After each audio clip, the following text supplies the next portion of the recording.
So what I have here is the beginning of the model. We're already up to step 3. Eventually we're going to see it all in unison, and we're going to see Alice's case study from start to finish. I want to briefly talk about needs. I already mentioned needs. Just to recap, your parents conceived you, they had a need, and you came to fulfill that need. Typical things I see in practice. Mom was lonely because dad was traveling all the time. The child becomes sort of the surrogate husband. That person lives in life taking care of everybody else because they think they have to be the husband to everybody. A case that I have in practice is a gentleman who had this exact scenario. And what does he do? He dates women that are single mothers that have daughters because he was put in the role of surrogate husband and took care of his sister. So we see the pattern sort of live out. So we have to understand that your parents had needs that you came to fulfill. That is the child. When you start meeting your own needs, you are in an adult. This is where you're going to start changing your life because you're going to stop asking for others to meet your needs, but rather have the tools to meet your own needs. So here in the mother, father, child triad, we have to consider the third step is what need is being fulfilled.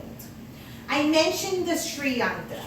We have a thought and we have triangles. I'm not drawing it professionally, but you get the idea.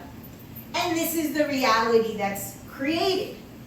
So if you create a traffic jam, if you create a bad experience at work, if you create an accident or an illness, it must be fulfilling a need. The basic understanding from the psyche is I must prove my parents right. I must self-sabotage my success so that I can stay in the dysfunctional pattern or version of love that my parents gave me. So we create situation after situation after situation because it fulfills a need. This step is seriously between the teen on our way from child to adult. If you do nothing but get to this step of fulfilling needs, you've done miraculous work. So this is simply the teen to adult. The first 3 really are child, where we're taking a look at what's going on. That's enough. And then in future videos, we're going to go through the steps for the adult. So what I want you to do is think about a situation that you're living in your life that's disturbing. It could be something minor or something big. Ask yourself, is it mother, father, the person, place, thing, or situation? What don't you like about it? You're going to identify a judgment.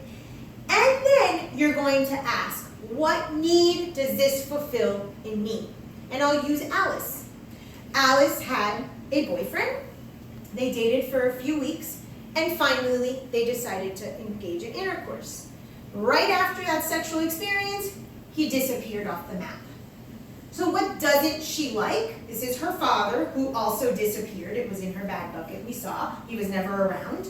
Her judgment was, I don't like that he walked out on me and sort of left me without closure.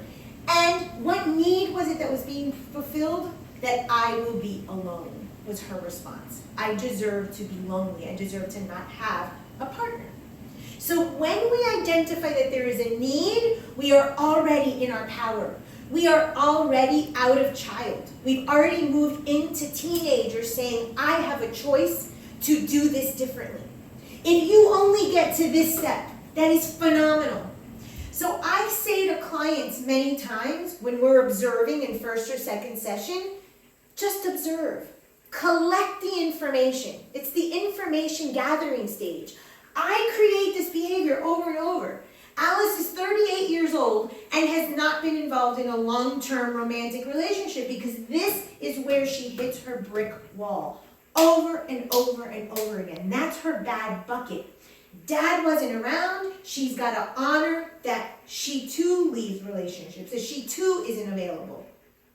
So if we get here, we're already entering the teen, which I mentioned was the awareness phase.